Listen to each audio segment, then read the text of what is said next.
おはようございます。ジンギター工房の神谷です。いつもご視聴ありがとうございます。ギブソン S400CES のネックリセット動画のパート2です。前回はネックとボディがようやく外れたところまでだったんですけれど、今回はですね、指板製作に関してご紹介していきたいと思います。引き続きお楽しみください。はい。ではお次は指板バインディングです。で、まずこの複雑回帰なバインディングをどのような構成になってるのかチェックします。一番外側が 1.5 ミリですね。このような構造になってまして、1ミリ、1.5 ミリとか、1ミリ幅、それから、0.5 ミリ厚かのような構成になってました。でね、ここ見ていただくと分かる通り、内側の1、2、3、4本か。この4本に関しては、フレット溝がね、切ってあったんですよ。つまり、どういうことかというと、まずこの内側の4枚を貼り付けてから、もう一回フレット溝を切ってあげて、そのバインディングの部分もね。それで、最後に、一番外側のこの3段積みのやつ。これを接着してるっていうことです。まあ芸が細かいなっていう感じですね。寸法が分かったのでダイワマークさんから素材をね入手してます。試しにね実際にこの構造を再現してます。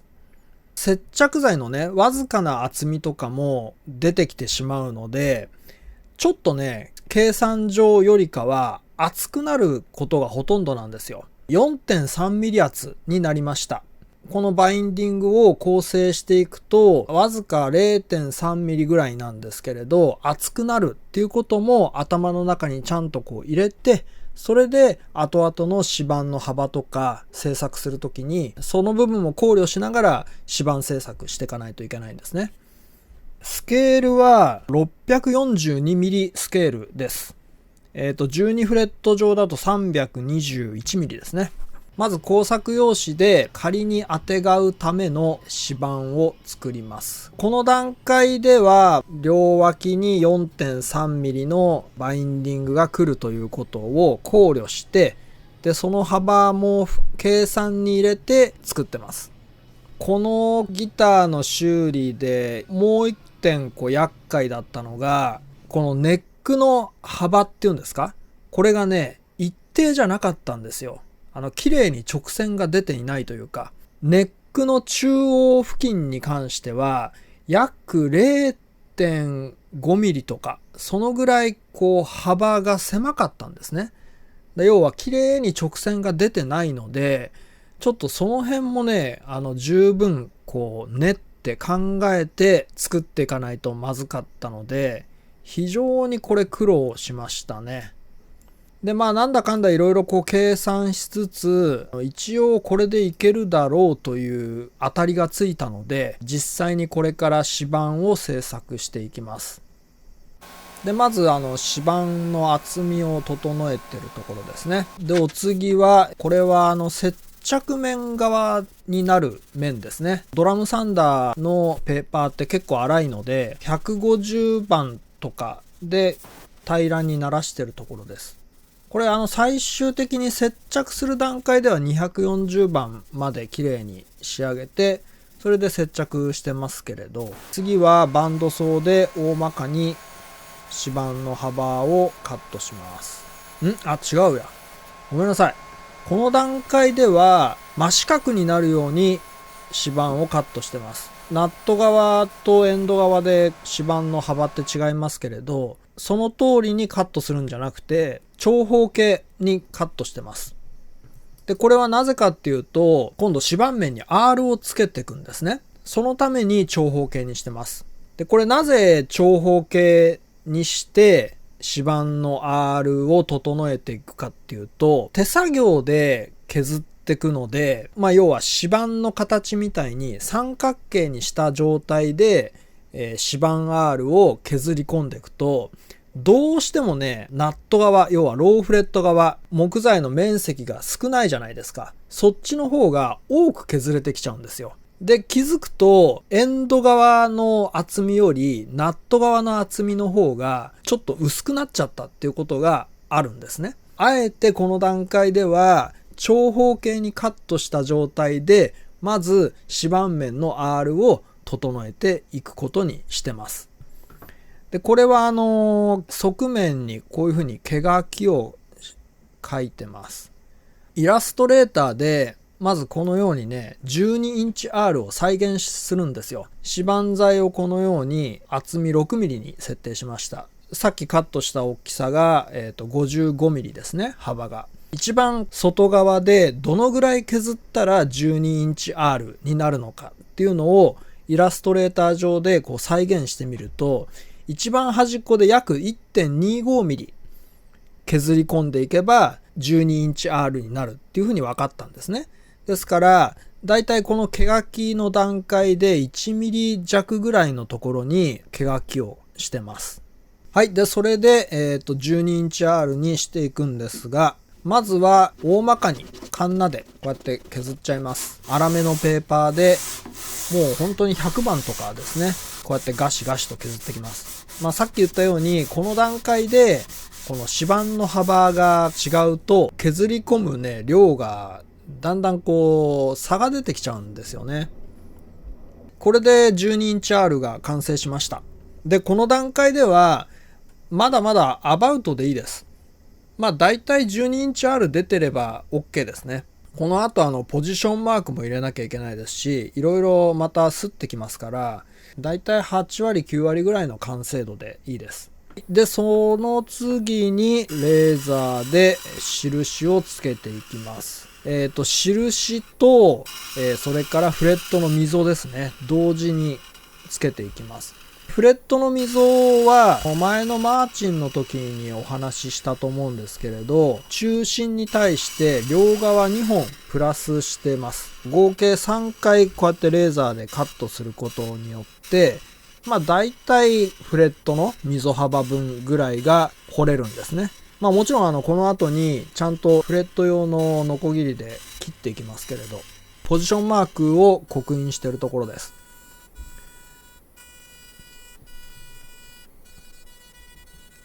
で最後に外周ですね、カットする部分。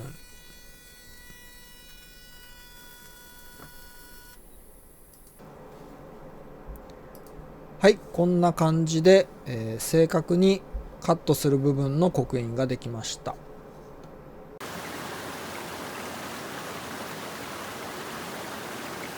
はい。ではどんどんいきます。次はポジションマーク制作ですね。イラストレーター上でポジションマーク再現してプリントアウトしたものをカットしていきます。で、素材は MOP、マザーオブパールなので、無垢のマザーオブパールですね。どのポジションをどこに貼り付けるかって一応当たりをつけておいて予想しておいて、でその通りに貼り付けていきます。そうしないとね、割と無駄な部分が出てきちゃったり廃棄する部分が結構出ちゃうので、貝も昔に比べたらもう数倍の値段で売られてますからね。結構ねバカになんないんですよ、貝代も。使う接着剤は瞬間接着剤ではなくてエポキシ樹脂を使います。ここがね一つポイントですよ。印泥やったことある人は経験があると思うんですけれど、マザーオブパールとか金属素材ですね、真鍮で印泥をするとかね、瞬間接着剤を使ってもいいんですけれど、カットしていくうちにコピー用紙を貼り付けてるんですけれど、その貼り付けてるところはね剥がれてくることがよくあるんですね。これを防ぐためにエポキシを使います。でこの使うエポキシは72時間で硬化するタイプなんですけれど、貼り付けて翌日の段階では爪とか手でギュッと指で押さえるとちょっと指紋の跡がつくぐらいまだ柔らかいんですよ。まだ要は完全に硬化してないんですね。その段階で糸のこでカットしていくとかなり接着が強力なんですよ。コピー用紙を貼り付けて、翌日に作業することであらぬところでコピー用紙が剥がれるっていうことがほとんどないんですよ。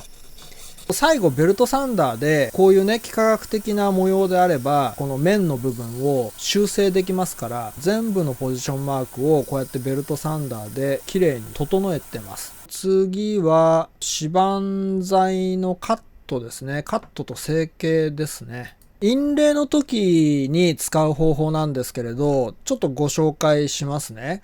これチョークです。黒板に使うチョーク。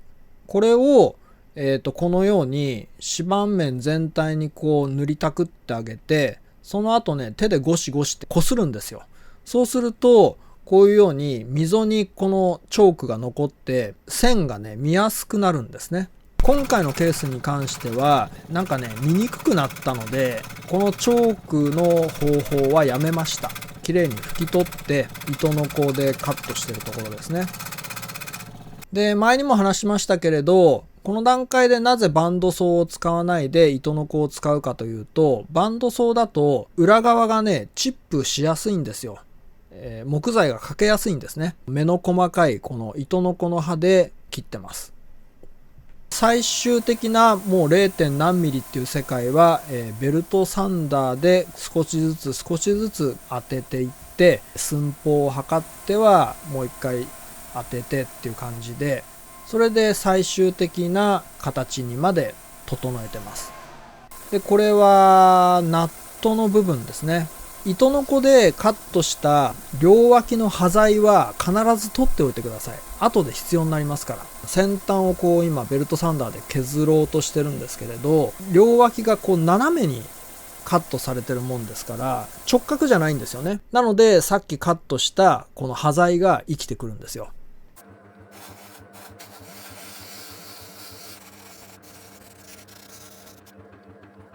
ポジションマークを入れるための溝彫りですね。最初に太めのドリルの刃で削ります。で、これ両脇の支えはカットした端材ですね。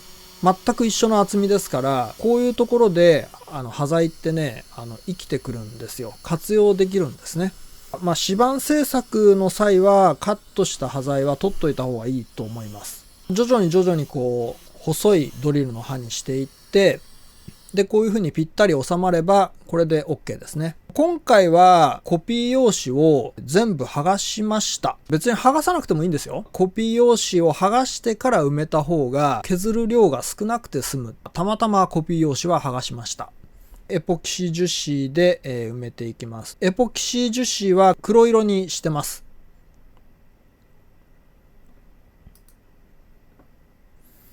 で、3日以上経って完全に硬化しましたら、指板面とつらい位置になるように削っていきます。はい。で、これが完成した状態ですね。はい。で、ようやくこれ元の指板と比較してみたところですね。いい感じに出来上がってきてます。で、次はフレットの溝切りです。これもマーチンでご紹介した方法と一緒ですね。12インチ R の逆 R がついた当て木にサンドペーパーをこのように両面テープでくっつけて動かないようにするためです。こんな感じで切っていきます。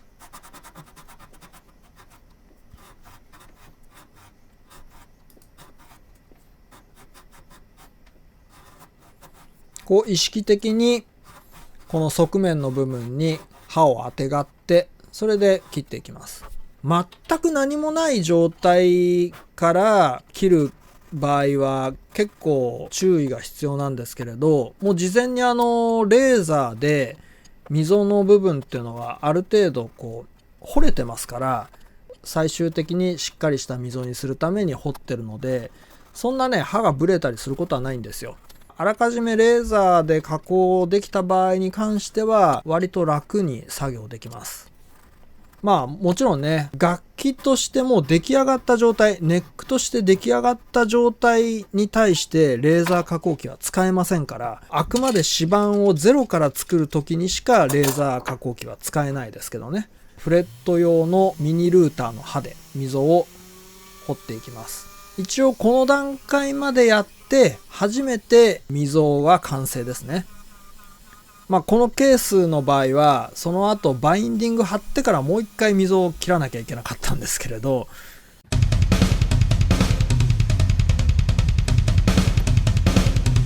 はい。では次はバインディング貼りです。指板の裏側にマスキングテープを貼ってます。ちょっと厚めのマスキングテープですね。底上げした状態でバインディングを貼っていきます。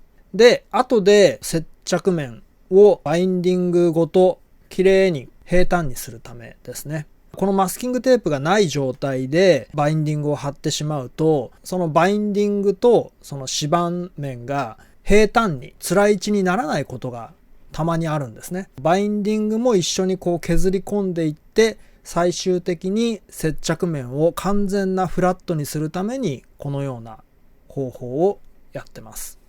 はい。で、まずはこれが 0.5 ミリ厚の白のバインディング1枚目ですね。で、瞬間接着剤をこのように塗布していって、それで貼り付けます。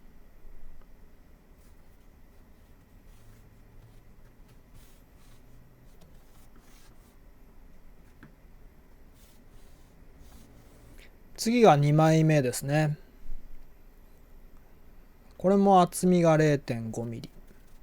これが指板エンドの部分ですね。厚みが 0.5 ミリで薄いので、特に熱とか加えなくても、この厚みぐらいまでであれば、このように指でギュッとやれば、くっついてくれます。この後1ミリ厚とかになってくると、もう完全に熱を加えないと曲がってくれないので、これが3枚目ですね。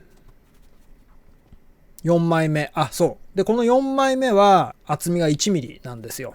このように熱であらかじめカーブに合わせて曲げていきます。それで接着ですね。これがね、結構大変なんですよ。地道に曲面というか、曲線にぴったり合うように曲げていかないとダメなんですよね。今度、この中央ですね。指板エンドの部分、この中央の部分で余計なバインディングを正確にカットします。これは当て木を使って、このようにのみでスッとね、カットします。ナットの部分も一緒ですね。ナットの部分は比較的簡単に。もう片側ですね、今度は。反対側の1枚目。エンド側から貼ってみてます。その方がぴったりくっつけやすいので、これはみ出した接着剤とかをきれいに取り除いているところです。はい。で、その後にナットの部分までこうやって一気に接着します。で、2枚目も一緒ですね。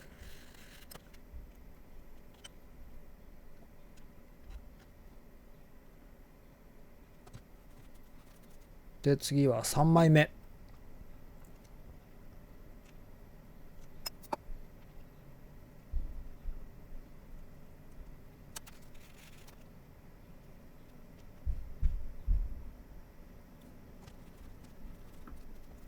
で、4枚目、最後の1枚は厚み1ミリなの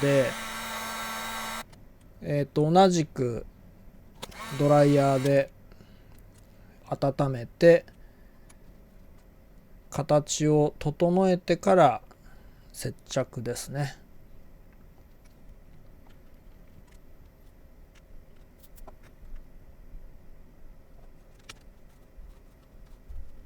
はい、これで完了ですね。はい。で、次は最後の3段の部分のバインディングを貼る前に、もう一回ここでフレット溝切りをします。これもね、ちょっと気を抜くとバインディングがバリッて剥がれるんで苦労しました。で、ミニルーターでこのように掘ってって、それで完了ですね。一番最後、外側のバインディングを貼る前に、マスキングテープはこのように剥がしちゃいます。接着面を平坦にならしてます。これはなぜかっていうと、一番外側に来るバインディングの構成っていうのは、下側が 1mm1.5mm 幅、それと 1mm1.5mm 幅で、最後一番上に乗っかるのが 4mm 高さの 1.5mm 幅なので、この一番外側を貼る段階ではこの 1mm1.5mm 幅のバインディングっていうのは正確に一番下と面が合わないといけないんですよ。ですからこのように事前に指板面と今貼ったバインディングの平面を出しておいて、でそれから貼るようにします。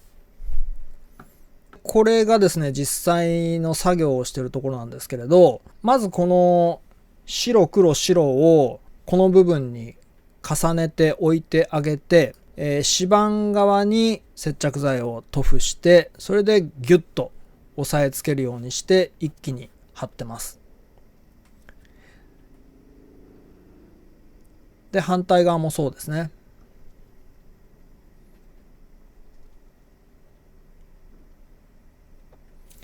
これなぜエンド側からやんなかったかっていうと、3つに分かれてるバインディングだと、エンド側を最初にやろうと思うとね、非常に難しかったんですよ。接着剤を流し込んでるところです。で、こうやって十分に流し込まないと、後でね、剥がれてきたりとかするので、で、いよいよこれが、3つのバインディングを一度にこうやって曲げてるところですね。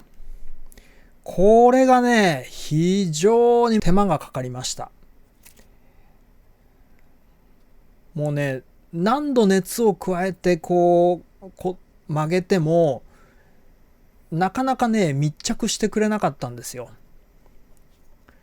まあこれもね、慣れなんでしょうけれど、あんまりこういう作業っていうのはしょっちゅうやることでもないので、で、片側はもうちょうど中央の部分で綺麗にカットしてます。のみで綺麗に少しずつこうカットしていって、最後ね、こうギュッと押し込んだ時にぴったり中央でくっつくような感じにまで微調整していきます。これちょっとしたタイミングでもし切りすぎちゃったりすると、それでもう終わりですから、まあ終わりというか、まあね、白色のバインディングなんで、継ぎ足せばいいんですけれど、はい。で、完成した図がこちらですね。まあまあ中央で合わさったので、まあ80点、90点ぐらいかなっていう感じですね。はい。で、お次はこの指板面の余計なバインディングを削ってきます。まずのみで大まかにこうやって削り取っちゃいます。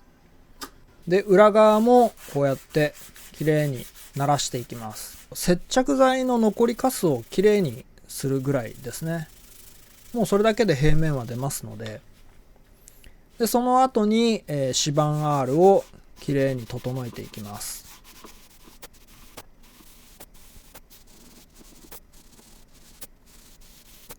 はい。で、さらに、一番最後にもう一回このミニルーターを使って、フレット溝をきれいにします。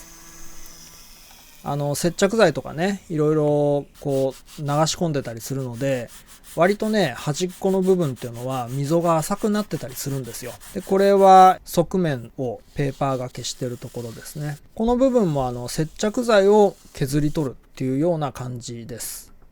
この次はサイドポジションマーク埋めなんですけれど、元のオリジナルのサイドポジションマークをよーくね、観察してみたところ、なんか透明の樹脂でできてたんですよね。で、ちょっと赤く見えてるところもあるんですけれど、これがね、もともと何色だったのかっていうのは、ちょっとはっきり答えが出なかったんですよ。お客さんのまあいろいろ集めてくれた情報からだと、もともとこの S400 っていうのは黒色のポジションマークだということが分かったんですよ。100% 確かじゃないんですけれど、これなんで今この元のオリジナルのねサイドポジションマークが透明になっちゃったかっていうと、多分これねエポキシ樹脂系のものに対して染料系の着色をした結果、長年の劣化によってこういう風に色が褪せてきたんじゃないかなっていう風に推測しました。ちょっとねはっきりとはわからないんですけれど、お客さんとね相談した結果、黒色の丸棒ですね、それで埋めることにしました。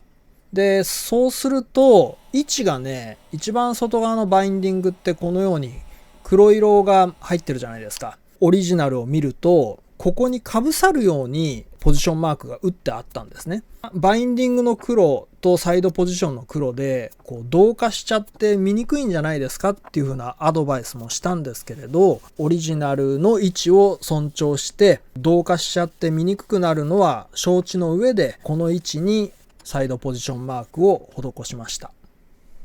はい。で、これで全て指板の製作は完成ですね。はい。で、ここから先は、今度はいよいよダブテールジョイントの部分を修正していって仕上げていきます。はい。ということで、いかがでしたでしょうか。よろしくお願いします。それでは。